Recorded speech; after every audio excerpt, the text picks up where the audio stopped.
Hi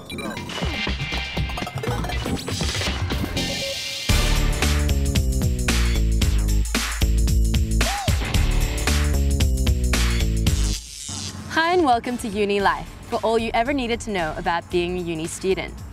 This week we're talking about student accommodation, the pros and cons of flying the coop and leaving home. With me today is our expert panel of students, Raj from medicine, Sophie from law, Amy from art and education, and Peter from commerce and law. So guys, do you all live in student accommodation or are you living at home? What's the situation? Well, I finished school and I turned 18, I moved into state, and I thought, now I'm my own man. You know, I can buy what I want, I can do what I want, I can manage my own life. Bad thing was that about week 2 I just perished. It all fell apart. I moved away from home as well, so I started living in college, and then I've now moved out of home and I'm living with 4 of my friends, and it's great. Like, you have heaps of freedom, you can do whatever you like, but the cleaning really sucks. I still live at home with my mum, and the obvious advantage is that I get to save my money for when I go on exchange later this year. The negatives are, yes, you still do live at home with your mum. I also live at home with my parents, and obviously the good thing is that I don't have to do my laundry, which is a really good thing for me because I tried living away for a month and I did my laundry once, so that wasn't nice. But the negative thing is obviously I live 2 hours away from uni, so it takes ages on public transport.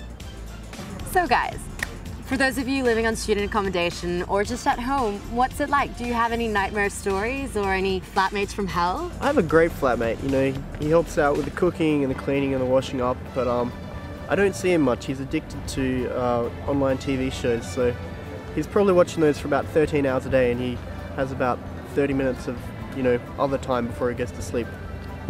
I had a nightmare flatmate when I was on exchange in Italy. She was from Peru, and all she did was eat vegetables by the kilo because she was obsessed with being thin because she wanted to be Miss Peru. My mum's a pretty good flatmate. I mean, we respect each other's boundaries, and I get the added bonuses of she does my cooking and cleaning. Yeah, I also don't have a flatmate, obviously I live with my parents. So it's great, I get my cooking done for me, I get my laundry done for me, I have to do the odd thing around the house, but otherwise it's all good. Thanks guys. Well, it sounds like it can work both ways. If you're a local student living at home, you get the advantages of security and you save a lot of money. But even if you're living on your own, you get the added bonuses of freedom and not having to play by anyone else's rules. I hope we helped out today, guys. I hope these tips were of use. I'll catch you guys next time, and you're watching UniTV. If all goes well, Brandon Eto will one day be standing proud in a real court of law. Brandon is an Indigenous student, one of 10 participating in a month-long program at UNSW that gives students an idea of what it's like to study and practice law. Today they're at Sydney's Police and Justice Museum, running a mock trial. Brandon is playing the part of prosecutor, a role he clearly enjoys. I seek your Honour's leave to appear on behalf of all police informants in matters before your Honour. As Indigenous students, they're well aware that Australia has 2 legal traditions.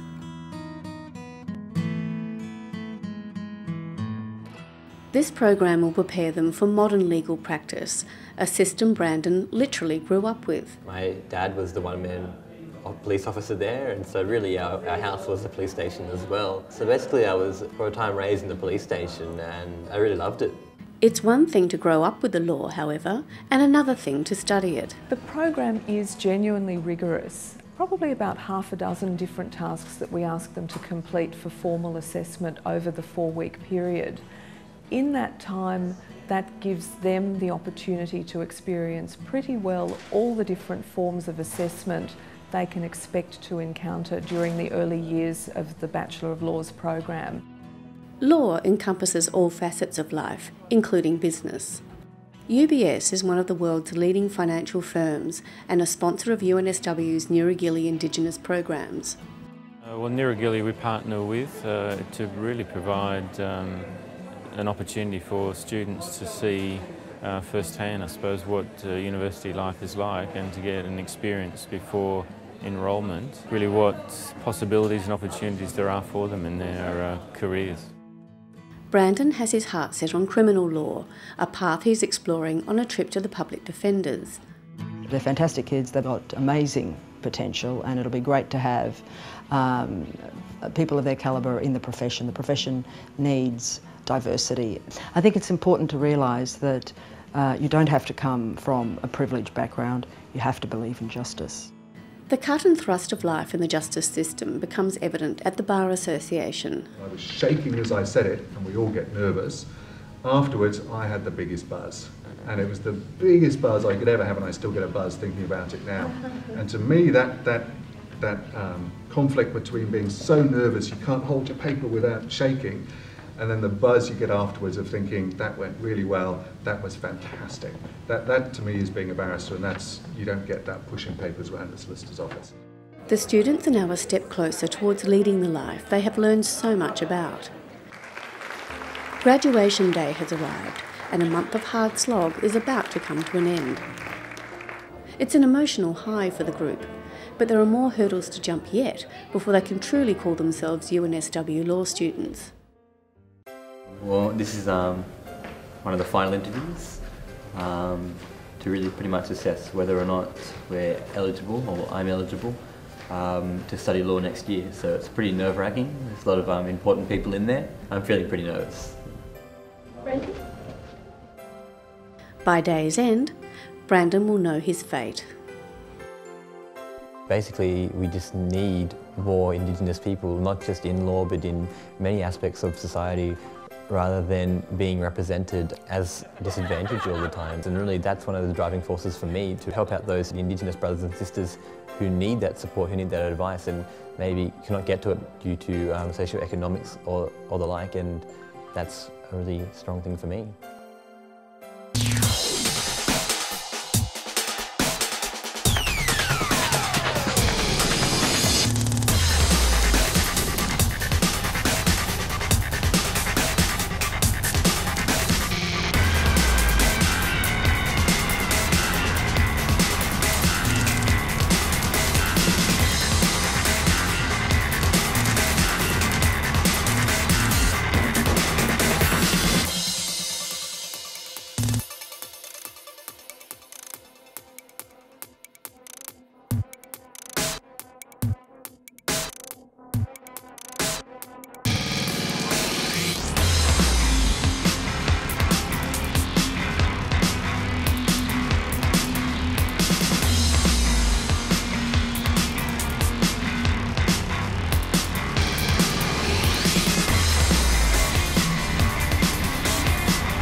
Most people, when they hear about climate change migration, they think of the future, when in fact people should already be realizing that climate change migration is happening now.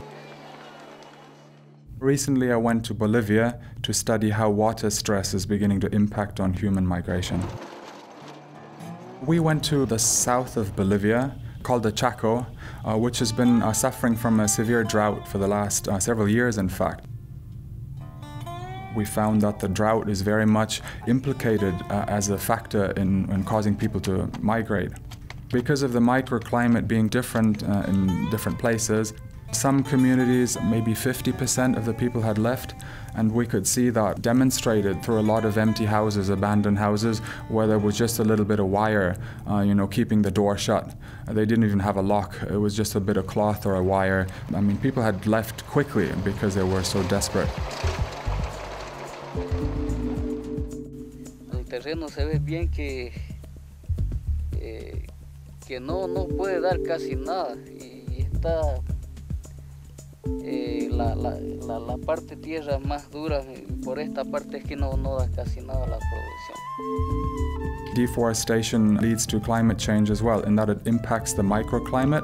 There's less humidity in the air, so it gets drier and warmer, but also that in the very places where trees stabilize the soil, now they don't. And so we saw whole hillsides sort of falling apart. Also, when the rains do come, they just wash everything away quickly. The Chacaltaya is known to be the highest lying skiing region in the world. It's just outside of La Paz, maybe a 1 or 2 hour drive away.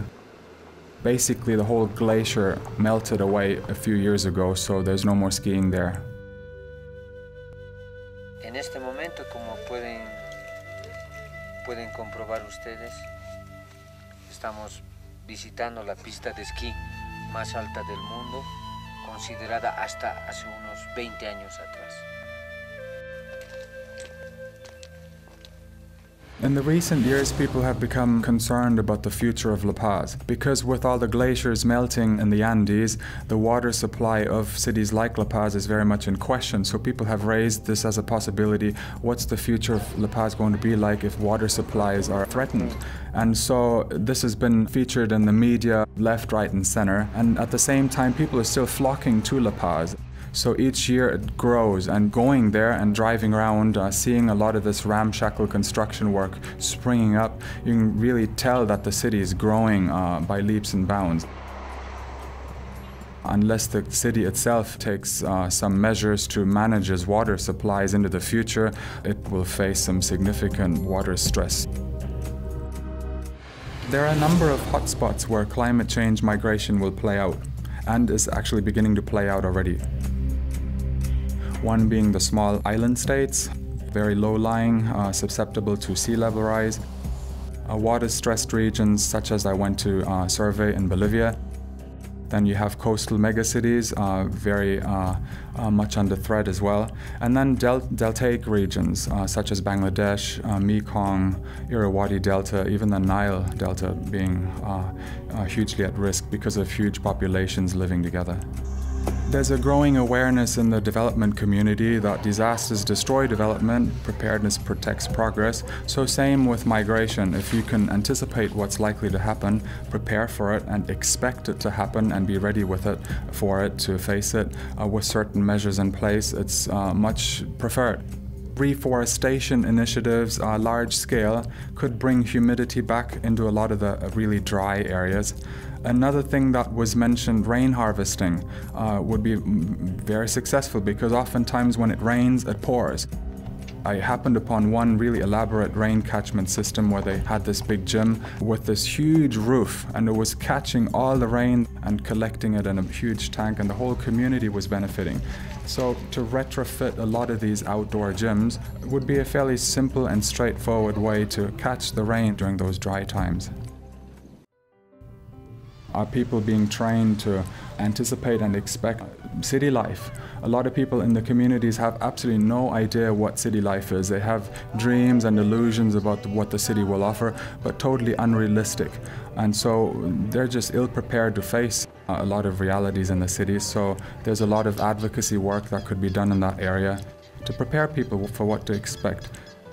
I mean, people try and do away with climate change migration because it's impossible to prove that climate change is the driver. But what I always think, if that's impossible to prove, I think it's even more ridiculous to say that climate change is therefore not implicated in a lot of the migration that's happening, because I saw it there and then.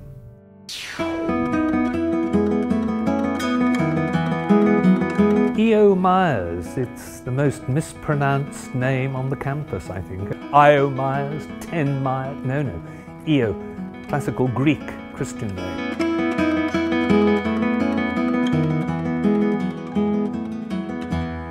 A lot of very good things have come out of E.O. Myers. A lot of productions were rehearsed there. E.O. Myers is a playground. It's this odd combination of being so filled with character, but a blank enough canvas that you can just do anything with it. And it's very still, and it's a space that waits for things to happen. It's a very generous space. The actor can't hide behind scenery because you don't use an awful lot of it. You're lit. You're watched from close quarters. You've got nowhere to hide. Once again, can't say sorry,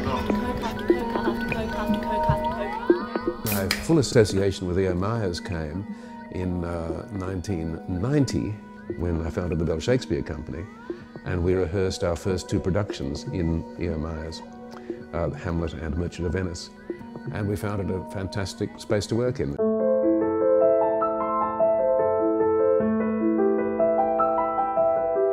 to teach plays in performance, theatre, what performance is all about, you have to have an experiential space for the students to work in order to understand what it is to face an audience, what effect an audience has on a performance. It's essential to teaching, and that's the function it has here. A lot of the work that we do here is it's performance art based. It comes from the historical avant-garde of theatre, so it's not necessarily going into deep character psychological work most often.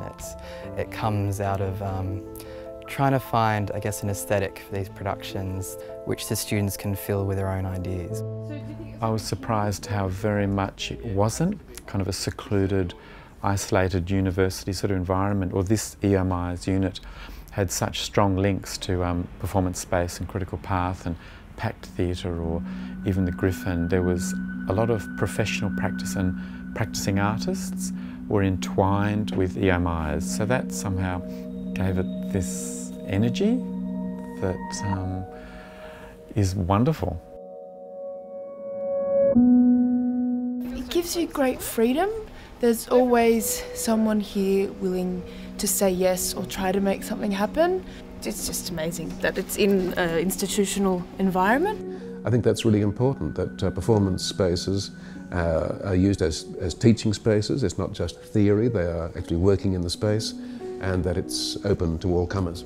Because we're a university, it's about research, it's about coming up with new ways of using performance to express ideas. So yeah, you're coming up with new ideas all of the time. You're around people that are studying new ideas, so you're getting really up-to-date information about what's happening in the industry. With the students, it's about helping them for the first few months of the year to think about what it is, what are the questions that they're asking, what are the theoretical bases that are they working from. It loves you. My project at this stage is called Cyborgs Are Born, Not Made.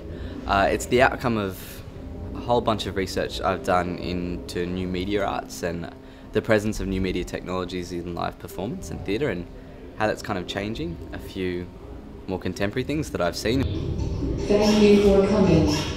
My piece is titled Stupid Bitch, and it's a vaudevillian spectacle, and what I'm aiming to do theoretically is find a dramaturgical language for gendered violence.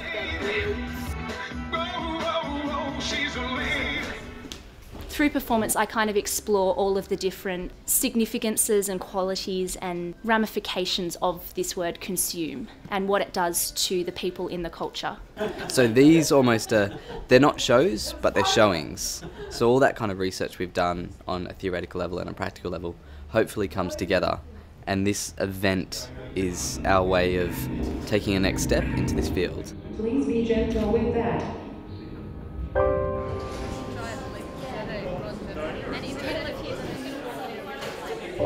We have to go and see how many people have turned up. Yes, I'll go. And then he had this big long period and it like culminated with... Okay, this is your 10-minute call. Focus. 10 minutes. 10 Quick, someone okay. tell me I'm good. You're terrible. I knew it! I get really nervous for the students. I worry about them and the show and everything, and all the props and all the business. No, it's like, and it's every show too. No matter how many you do, it's still nerve-wracking, which I think is probably the good thing about it. I think it's really, they've all got so much experience in the industry, and so they're almost impossible to face. So when I came to Mark and said, I want to have a stage covered in sugar, he just said, oh yeah, okay, we're going to need about, you know, this much sugar, and then he just went about finding places to get it.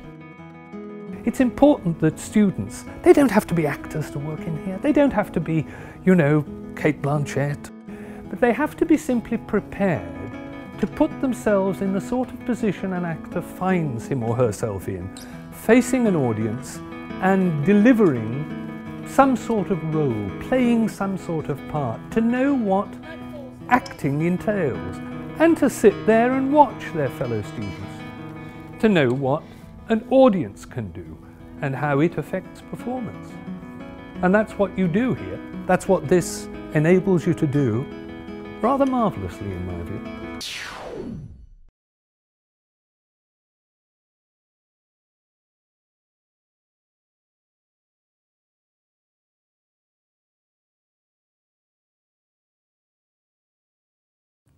Over millennia, we have gone from this to this. Along the way, the climate has changed due to volcanic eruptions, variations in the sun's radiation, subtle shifts in Earth's orbit, and geological changes, such as rising mountain chains and continental drift. There have also been natural changes in the concentration of greenhouse gases, brought on by evolving populations of microbes, plants and animals. It's when you look at greenhouse gas concentrations since industrialisation that the story turns really nasty. These greenhouse gases are chiefly carbon dioxide and methane, but include many others. For the 8,000 years prior to industrialisation, the increase in CO2 from natural sources was barely noticeable. Now, CO2 concentrations are at their highest level in at least 650,000 years. The amount of CO2 in the atmosphere seems tiny when we speak of 388 parts per million. But if you were to collapse that into a single layer, it would be 8 metres deep, covering the whole planet. What's the story? Well, most climate scientists point the finger at us. Human activity, or anthropogenic climate change, if you want the fancy title. About 2/3 of the increase in greenhouse gases of all types has come from the burning of fossil fuels, such as coal and petroleum. The last 1/3 is made up of methane, a result of deforestation caused by large-scale farming. The climate reacts to whatever forces it to change at the time. Humans are now the dominant force.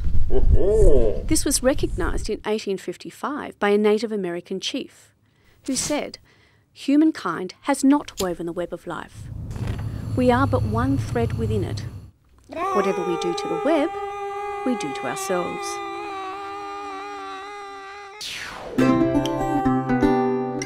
I'm really passionate about making things better for people. Alice, what makes a Rhodes Scholar? I think a Rhodes Scholar is someone who really thinks the world can be a different way. So I think that I hope that I'm one of these people who imagines that we don't have to put up with things being wrong or things being unfair or unequal as they are currently, but that things can really change. You know, I'm in fine company with presidents and prime ministers and all sorts of things. I think there are also a lot of people who have been Rhodes Scholars who do good things, but not necessarily in that public eye, so that makes it a little less intimidating. What made you want to study engineering and arts? I started getting more and more interested in economics, so I love engineering. I remember in first year we were told that engineering will change the way you think, and at first that seemed a really melodramatic thing to say, but it really does. It makes you very logical and rational and able to break things down. But having spent 5 years studying engineering and, you know, quite a while working in that sort of field, you realise that the problem isn't the technology, because a lot of that exists, but people's capacity to adapt to that and society's capacity to take advantage of that technology. So to me, one of the ways of understanding that is through economics and politics and understanding how societies take advantage of those opportunities. How has UNSW shaped your life? UNSW has played a really big role in what I've done so far. I've been taught by lecturers who have, I think, quite fundamentally changed what I think is important in the world. So how would you like to change the world? Well, I'd like to change it by giving people a chance to do the things that, say in Australia, we have the chance to go to school, to turn on a light, to study, to read, to be with friends, to cook, whatever it is. And so many people in different parts of the world don't have access to the sorts of things that would make that possible, like energy and water and a city that works and public transport. So I think that would make a difference.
My name is Khan Sevinch and I study BIT, which is Business Information Technology.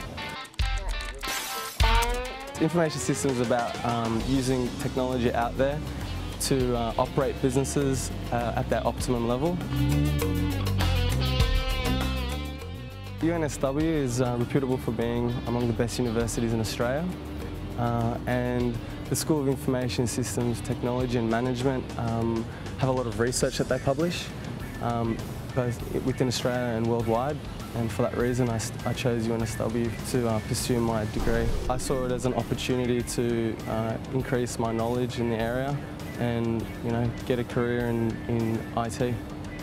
And with IT I know I can work anywhere in the world with it. One of the clubs I joined was the BITSA Club. BITSA is pretty much a student association for the ISIT scholars of UNSW, and they organise activities and games for the ISIT students during their industrial training and just during normal university time, so people can socialise and get to see each other, meet each other. I worked at 3 different companies for 6 months. We have a bunch of sponsors ranging from IBM to Coca-Cola, and I got to put in my preferences in. I worked for IBM, Westpac and Transfield. Westpac has a new building in the CBD, Sydney CBD, and during its construction it was a massive project to sort of create a new image for Westpac, so I was involved with the information technology aspect of that. Starting with the networking opportunities, we get to meet people in the industry, which is good for future prospects. I'll be working in KPMG as a graduate in 2009 in the Business Performance Services team. And simply put, they look at business processes and their activities and look at the risks involved with that and look at ways to improve their performance overall. So having Westpac and IBM on my resume really helped me, really set me ahead of other students when I was looking for a job, and I can thank UNSW for that.